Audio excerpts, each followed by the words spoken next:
Welcome to the France 24 interview. I'm Hervé Amoric in Dublin, Ireland. Our guest today is the new Health Minister of Libya, Dr. Fatima Hamrouche. Dr. Hamrouche, welcome to France 24 and thank you for having us in your house. Thank you. You've worked for the last number of years as a hospital consultant here in Ireland. You've just been appointed Health Minister in the interim government in Libya. What is your priority as a minister? My priority as a minister is to offer the right treatment to the injured and their rehabilitation, and also the cancer cases, other cases that cannot wait for the health system to be improved in Libya. I think the interim government did its best given the circumstances that they were working under. There was no money, and it was hard to find places where people can be accepted for free, for treatment for free. Now the money is there, and I'm going to use it, the frozen assets, I'm going to use them for this purpose, partly for this purpose, but there are other humanitarian reasons that can be used for, but this is the priority. And are you going to be welcoming some of the war wounded in this country? Yes, we are. We at last managed to get the group coming, because there were a lot of delay in the beginning due to technical reasons, really more than anything else. They're coming this next week on Monday. Yeah. What is your assessment of the current state of the medical sector in Libya? Well, the current state of the medical sector of Libya varies. In some centers is not too bad, and some others it is quite bad. It needs to be re-evaluated and reassessed and rebuilt. So we used to send people abroad for things that they shouldn't be going abroad for. All that has to stop, and I think that's the aim of that's what we want to see in the new Libya. Yeah. Another key issue is corruption. How is your government collectively going to root out corruption from Libya? First, identify the source of corruption. Then make the law above everybody. Nobody should be above the law, and then corruption can be controlled, can be actually stopped, and people will know their rights and their duties. Will be much less, or then eradicated completely. Yeah, hopefully. You're one of the only 2 women in government. How do you feel about that? I am honored by this, and I feel hopefully in the next government will be more women in the next government. I want to see a higher number of women in our government. Hopefully this will happen in the next government that's going to be elected by the people in Libya. There are no Islamists in the current cabinet. Is that not a problem for future integration? No, I don't think so. I tell you, although there are no Islamists there, the word Islamist is controversial as well, but they are there. They are not excluded from the society, even if they are not ministers or vice ministers. They are still active members in the society. They are going to be helping the new government like anyone other member of the public, and in the next elections, if they are seen to be people to be elected, they will be elected in the next government. So it doesn't mean they are out of the election campaign.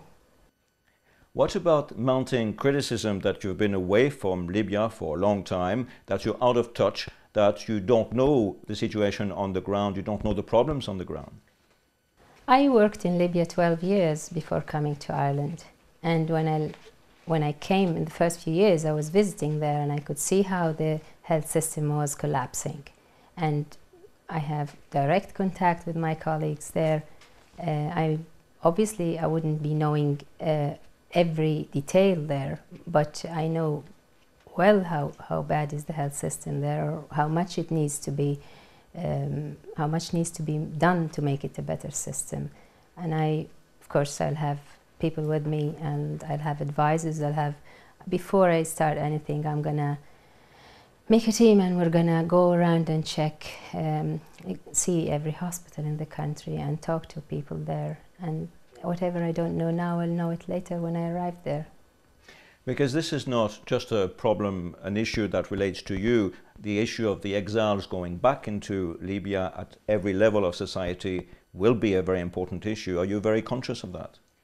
Yes, it is, and I think it's an add to the society if we are coming back with the best in wherever we are and make it happen in our country. It's not a negative thing, it's a positive thing, and I think it's great to see that happening. The interim cabinet will be in existence for only 7 months before elections are called in June. Seeing the enormous challenge facing Libya at the moment, what can you possibly achieve in this short amount of time? Yes, it is short, and see, we are going to try, and this is what I hope we are going to do, is to clean the mess that's left, okay, and build, make a solid base for, or a foundation for the next government or next new Libya that we're looking forward to see. So if we reach that target, we would have done a great achievement.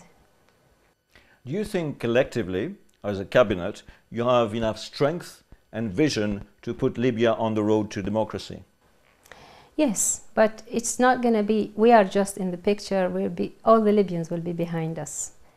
For example, for me as a Minister of Health, I am really happy to see my colleagues offering their help and they're around me, and that's how it's going to go. It will be the decision of everybody around you who want to give something and make things better. With that attitude, we are going to do well, and I'm quite confident we are. Do you think tribal relations will be a problem to address as well? I don't think so. If law prevails, if people, if it goes above everybody, tribal relations will not be. Tribe is a part of our society, is there, but it's not in every part of the country.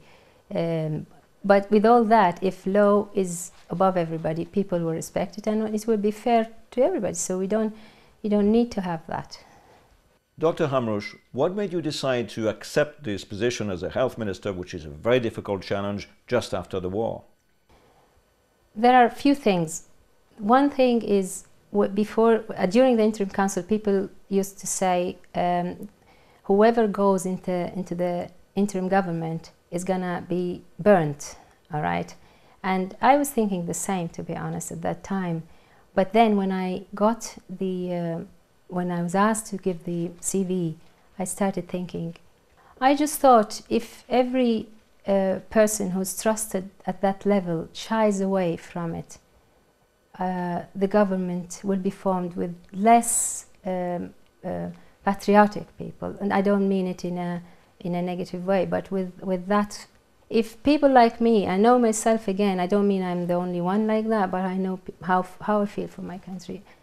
Exactly like me surround him, it will be a very strong government, and it will be definitely sure that it's going to move forward and achieve its goals.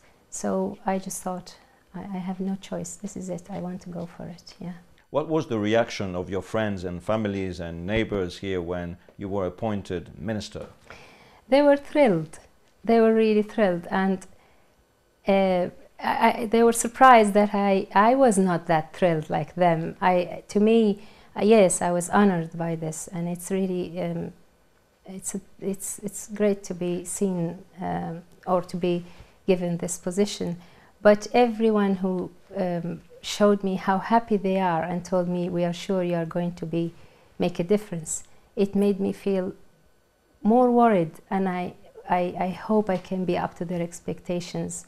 But I won't be doing this alone. They all will be there with me and with the whole government, not just me. The success of this government is the success of the revolution. And yeah, we should work together to make it really reach its goals. And are you worried about the size of the challenge facing you? I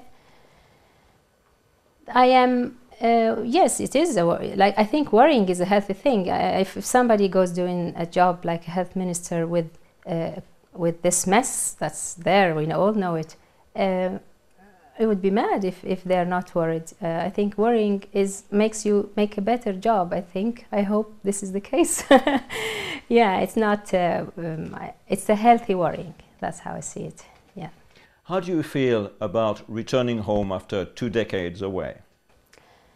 I'm happy going home after I mean, I wished if it was earlier, but I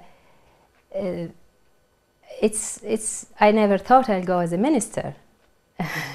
So it's a great honor. I feel, yeah, it's something that I never thought of in my life. Yeah. Dr. Hamrouche, thank you and best wishes with the task ahead. This was Dr. Fatima Hamrouche, the new Libyan health minister. Stay with us on France 24.